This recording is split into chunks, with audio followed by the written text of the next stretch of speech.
Урматтуу министр экономики, да, Данияр Мырза, мен сизге, Данияр Жолдошевич, мындай суроо берет элем да. Когда вводится госрегулирование в частном секторе, чем это обычно заканчивается? Вы как экономист, здесь у нас в зале сидят ваши профессионалы, коллеги-экономисты, да? Чем заканчивается госрегулирование в частном секторе? В зависимости от объемов экономики и обеспеченности этой экономики. Если брать в частности нашу экономику, то это могут быть превентивно временными мерами, а долгосрочное применение регулирования государственным цен может привести к дефициту товаров на рынке. Называя простыми словами, ничем хорошим, правильно? Уходом в тень в нашем случае. Ну, если это будет иметь долгосрочный характер. В краткосрочном характере, когда есть спекулятивное настроение, с которым мы А оно сталкивались, будет, есть и будет. поэтому мы должны временно регулировать их до стабилизации цен в соответствии с тем, чтобы это было, во-первых, прибыльно и бизнесу и, соответственно, обеспеченность государством. Я приведу два примера, с которыми мы столкнулись. Это вот первое, это в 2021 году, это с ценами на сахар. При полном обеспечении 100% рынка сахаром пошло резкое увеличение цены. Соответственно, государство должно было реагировать на это. Второе, это повышение цен на хлеб.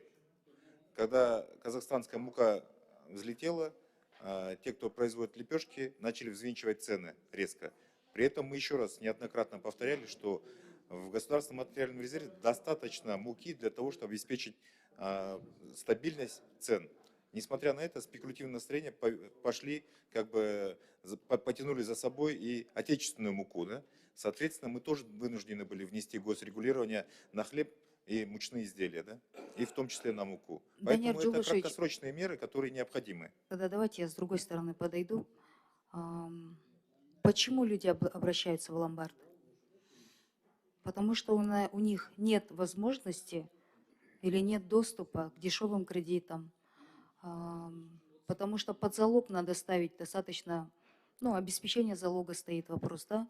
Ломбард это для нашего населения в большей степени это трагедия, что государственная политика, политика Национального банка за все эти 30 лет, к сожалению, да, наша экономика не пришла к тому, что ожидания населения по дешевым кредитам, доступным кредитам, долгосрочным кредитам, краткосрочным кредитам не встречают их ожидания. Поэтому появились ломбарды. Они есть, во всем мире тоже есть. Урматтуу коллегалар, сіздер сөйлеп жатқанда мен сөзіңерді білбеймін да, мен сұрау беріп жатқанда уағыңыздаршы сұранайыншы да. Анан бұл жерден деген такой вопрос возникает. Хорошо, вдогонку за популизмом мы снизим. Сейчас депутаты поддержат. Мы все хотим понравиться своему электорату. Тем более те люди, которые сейчас в погонах с этим борются, там тоже такая достаточно, это, я думаю, популистическая политика. Мы это сделаем, мы внедрим. Вы даете гарантию, что они не уйдут в тень. Вы даете гарантию, что в тени с большими процентами, чем мы сейчас хотим снизить, так как будет это востребовано, они не будут встречаться в закоулках с людьми, которые будут крышевать те же правоохранительные органы и не будут тихоря договариваться. Кто даст гарантию? Никто. Ни вы, как министр экономики, ни я, как депутат, ни председатели МВД, ГКМБ, прокуратуры. Никто не даст гарантии, что это будет проходить втихаря за закрытыми дверями. Поэтому все-таки я бы предостерегла моих коллег, наверное, от популизма в 10-15%, 20%. Но это нереально. Болбойт, да? Без документтерді қабыл алабыз. Көп нәрселер қабыл алабыз. Это как с курением в общественных местах. Мы этот законопроект с такой гордостью принимали, денсолог деп атып. Он вообще не соблюдается. Многие законопроекты не соблюдаются, потому что реальность, она реальность. И в реальности 15-20% елге жағынауыз, мен де қолдап беремін, өйткені мен де менің электоратым телевизордан көреді, жаман көрінгісі келбейді деп. Любой депутат, 90 депутат қолдап береді.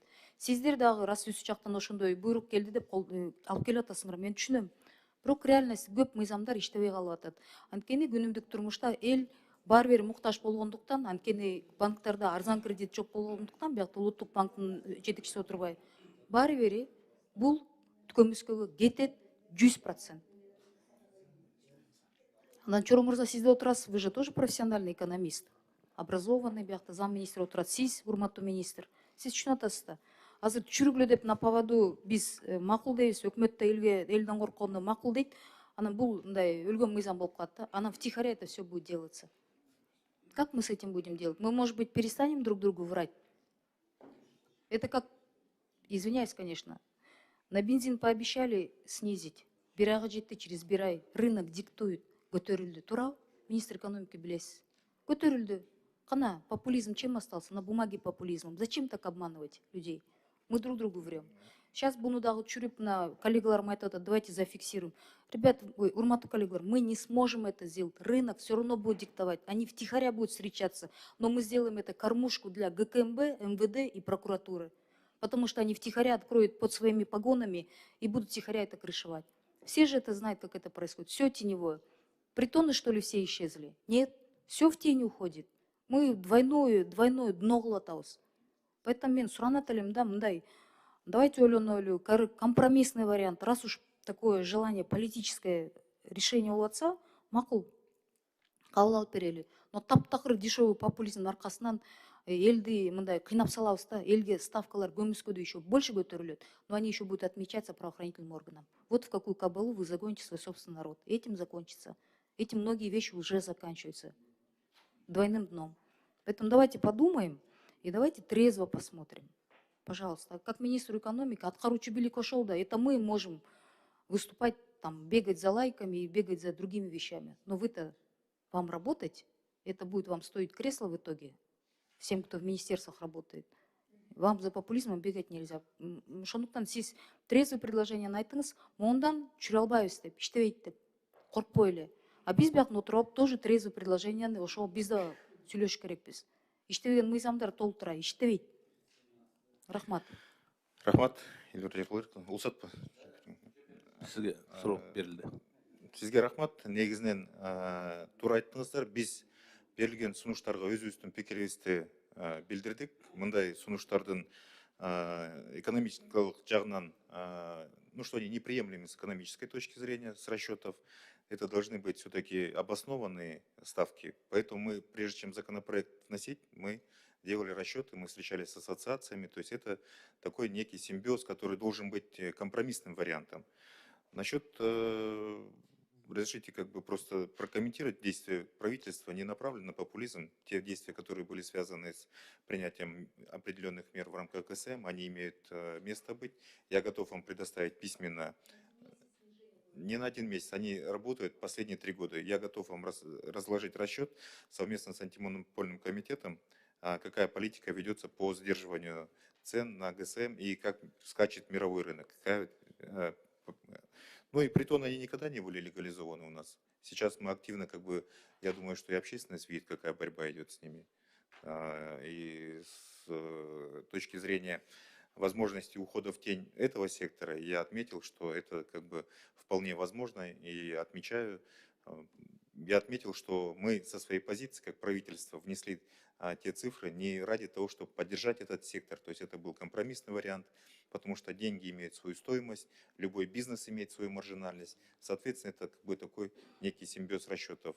Было предложение снизить там, может, на 5, на 3%, но 5-3% в принципе приемлемо, мы на это согласны как бы с правительством. Вот было, прозвучали предложения относительно средней ставки, мы как бы тоже отстаиваем, чтобы средняя ставка, потому что чтобы методология не меняла, пусть она останется, а вот именно в части маржинальности, ну, 2-3%, я думаю, в принципе, это как бы возможность есть. Но бизнес должен быть как бы понятным, прозрачным, и в любой, не только в развивающейся экономике, но даже и в наиболее развитых странах ломбарды существуют, и эта деятельность, она работает, потому что, как вы отметили, это возможность как бы оперативного займа, решения каких-то насущных проблем. Спасибо.